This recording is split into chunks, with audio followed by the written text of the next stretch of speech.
Para quem não me conhece, meu nome é Lander, eu sou papiloscopista policial federal, lotado na Superintendência de Goiás, no grupo de identificação. Estou no departamento desde 1999, né?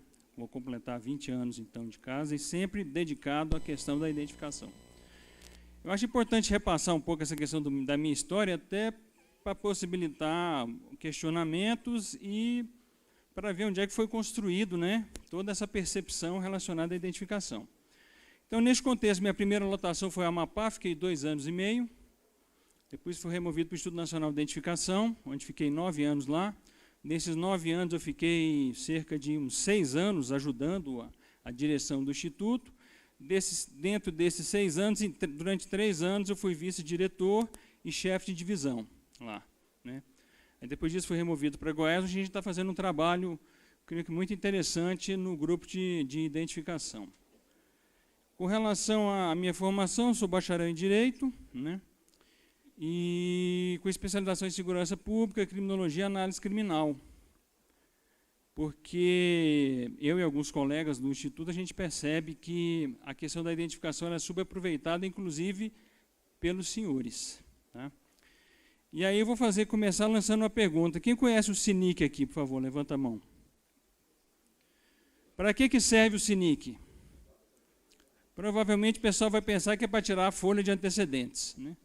O escrivão vai, emite o boletim de identificação criminal, leva lá no GID, pega a folha de antecedentes e entrega para compor o inquérito, né? Mas o que eu quero mostrar aqui é que não é só isso. A gente tem muita informação relacionada à identificação, inclusive no SINIC.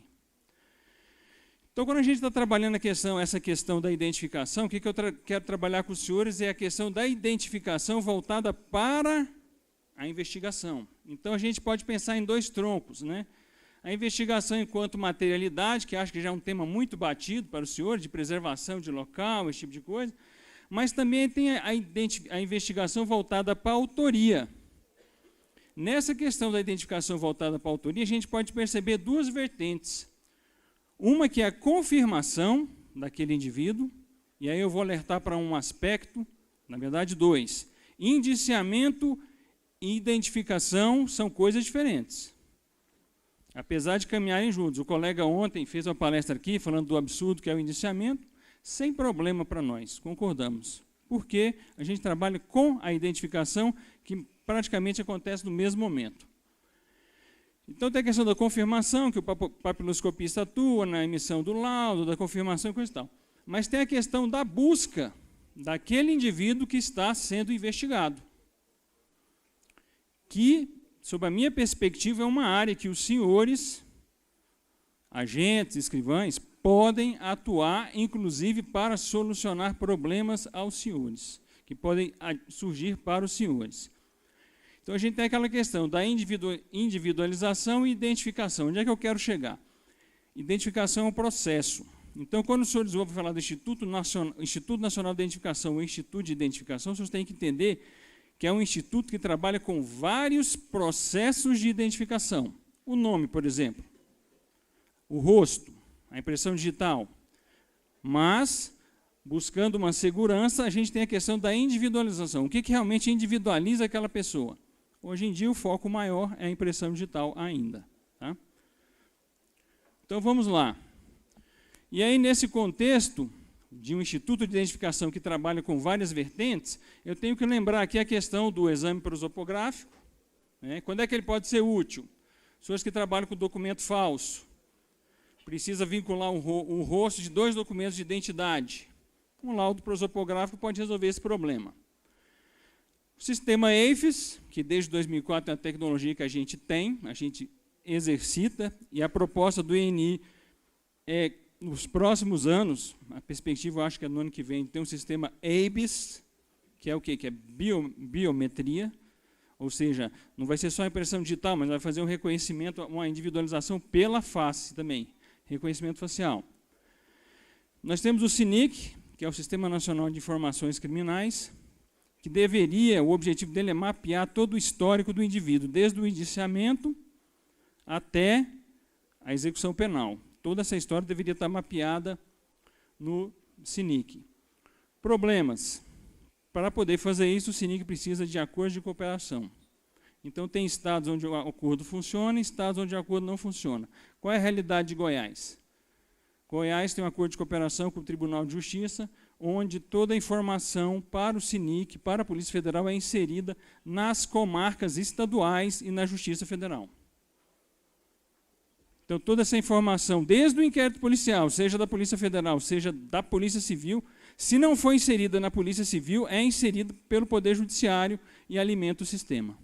Essa seria a perspectiva ideal para o Brasil todo, né? Mas nós vivemos com vários Brasis, né? E a questão do retrato falado, que quando eu entrei no departamento, alguns colegas faziam esse retrato falado no modo artístico, aí o departamento comprou um equipamento, né, para a gente poder trabalhar, desenvolver, e surgiu uma situação com a qualificação dos nossos servidores, onde se desenvolveu um próprio software de retrato falado. A gente desenvolveu uma tecnologia que disponibilizou, inclusive para as polícias civis. Então, vamos lá. Como é que os senhores podem ver a atualidade hoje? Identificação, o processo de identificação civil ou criminal, emissão da carteira de identidade, ou a identificação criminal relacionada ao indiciamento, né? Inclusão, pesquisa no SINIC, no EIPS, retrato falado e exame prosopográfico. Mas o que eu quero passar para os senhores aqui? Qual a percepção? Individualização em prisões, os NOs, das DIRECs, que precisam cumprir mandados de prisão, por exemplo. Alternativas para a investigação. O SINIC, apesar de ser uma plataforma antiga, oferece esse tipo de consulta, que eu acho que muita gente não sabe e não usa. Pesquisas estatísticas, o colega aqui apresentou, né? E, de fato, é interessante isso, e um outro colega mencionou também a questão da conjugação de percepções, né? Creio que vai acontecer isso muito aqui. São ideias que se correlacionam, que se coadunam, né, na busca de soluções. E a questão do conhecimento. E essa questão do conhecimento, ela tem duas vertentes. Tanto o conhecimento de saber utilizar as tecnologias que nós temos, quanto o conhecimento do profissional, que isso não tiram de nós. Então, quando existe uma preocupação, e eu vou citar um caso bem rápido, bem simples aqui. Há 2 anos atrás eu estava em casa e o oficial de justiça foi lá, me intimar para uma audiência na Justiça Federal. O que eu descobri? A gente emitiu um laudo com base no sistema EFES, onde a pessoa estava emitindo passaporte falso. Instaurou um inquérito, o delegado ouviu só a pessoa e o laudo papiloscópico. Foi para a justiça, o juiz só quis ouvir a mim e a um colega papiloscopista para corroborar a condenação da pessoa. Nós tínhamos a informação, a história do caso, né? Então, aqui, isso aqui é baseado numa situação que aconteceu lá no NO da Direx, ano passado, né? Coloquei o seu Madruga aqui, mas foi uma pessoa real. A equipe do NO estava com um mandado de prisão, um indivíduo com determinado nome, e eles prenderam uma pessoa com um nome muito parecido, com um certo grau de parentesco, e estava um dilema se era ou não a pessoa. Qual que é a peculiaridade do caso? Quando chegou nessa situação do mandado de prisão, o processo crime já estava com 4 volumes. Qual que é o volume máximo de um auto? 50 laudas? 200?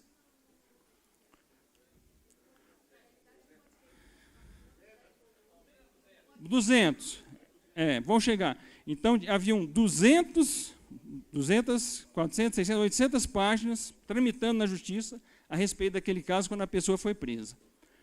Aí o Direc chamou a equipe do GID, né, e perguntou o que podia ser feito para confirmar se aquele indivíduo que tinha sido preso era realmente o desse processo criminal. Eu não estou falando de inquérito, não, estou falando de um processo criminal instaurado já. O que aconteceu?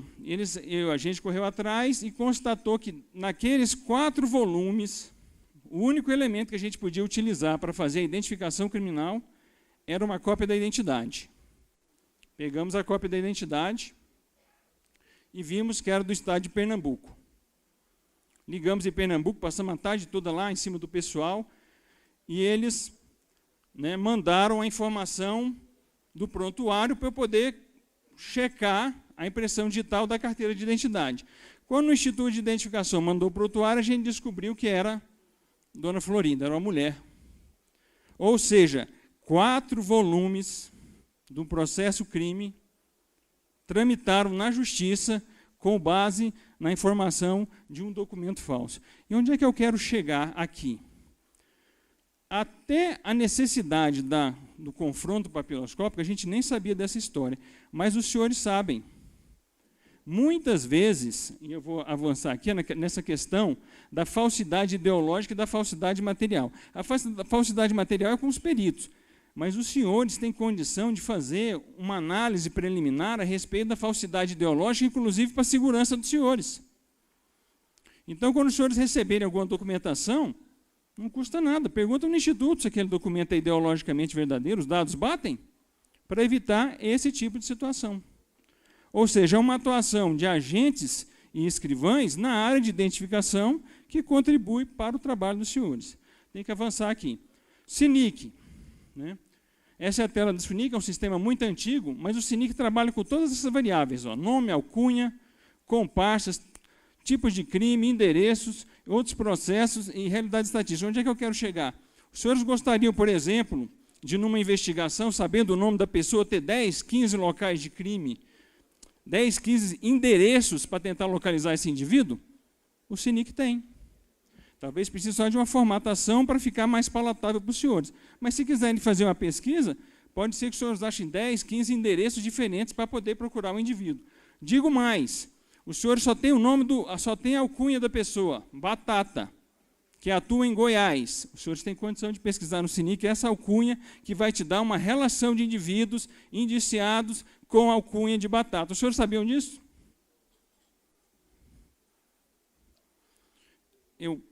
Só a gente sabia, né?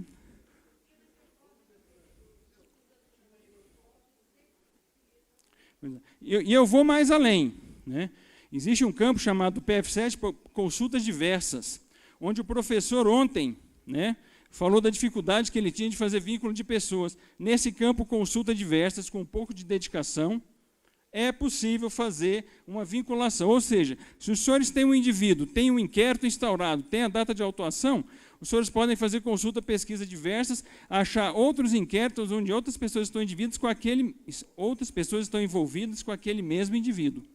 Os senhores conseguem fazer vínculos. Vamos lá. Tipo de crime. Os senhores querem saber quem cometeu um crime de ameaça na cidade de Goiânia, o SINIC oferece essa informação. Os senhores vão ter uma lista de indivíduos relacionados a crime de ameaça. Por que eu estou aqui, senhores? Porque eu descobri esse potencial do SINIC em 1999, quando eu estava no Amapá. E a informação não flui. Nós, do Instituto, não conseguimos chegar aos senhores para mostrar o potencial da ferramenta e tentar melhorar. Porque se os senhores pensarem que o SINIC é o Sistema Nacional de Informações Criminais, que trabalha com indiciamento, trabalha com a distribuição do inquérito da justiça, trabalha com a condenação do indivíduo, porque você pode alimentar o sistema com as decisões, trabalha com a execução penal, para que outro sistema? Para que ficar reinventando a roda, como acontece diariamente de propostas novas? A gente já tem um sistema. Vou mais à frente aqui. Esse gráfico, por exemplo. Aí entra na questão do colega ali. Esse gráfico aqui, esses gráficos que eu vou apresentar, inclusive, em função da época que a gente estava lá na direção do Instituto, que a gente começou a fazer esse trabalho.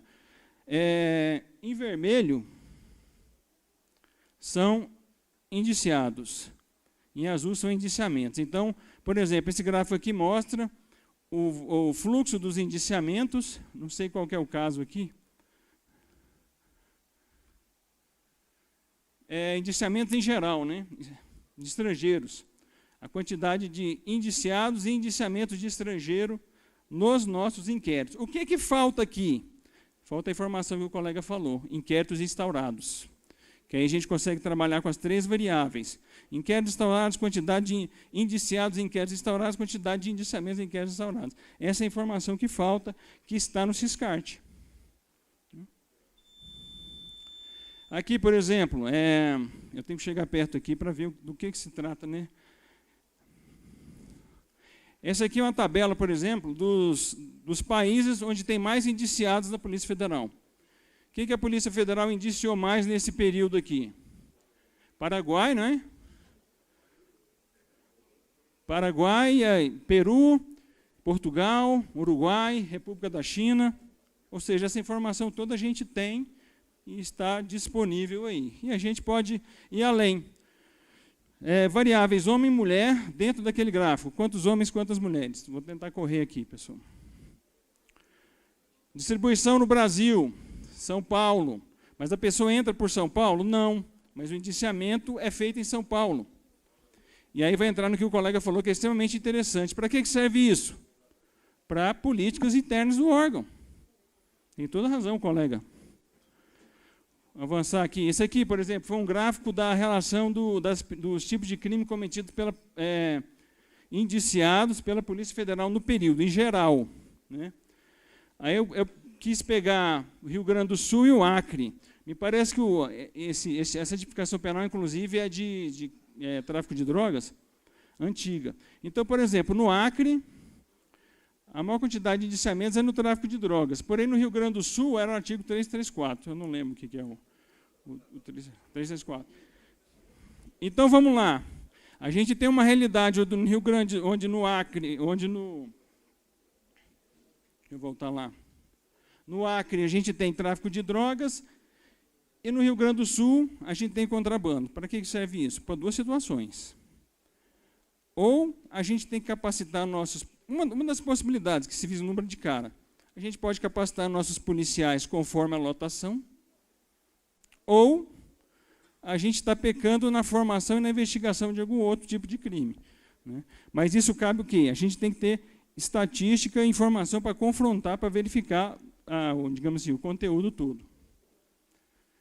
Horus e o Jano, ou seja, a modernização do nosso sistema de retrato falado, isso aqui vai ser apresentado futuramente, em breve, pelo Instituto Nacional de Identificação. O que é isso? É uma proposta nacional, onde todo retrato falado feito pela Polícia Federal e pela Polícia Civil pode ser alimentado num banco, né, onde os policiais, tanto da Polícia Civil quanto da Polícia Federal, vão poder fazer uma série de análises e tentar cruzar situações onde seria o mesmo indivíduo o autor. Cruzar informações com base no quê? No que ele recolhe da própria vítima. Tudo isso numa base georreferenciada.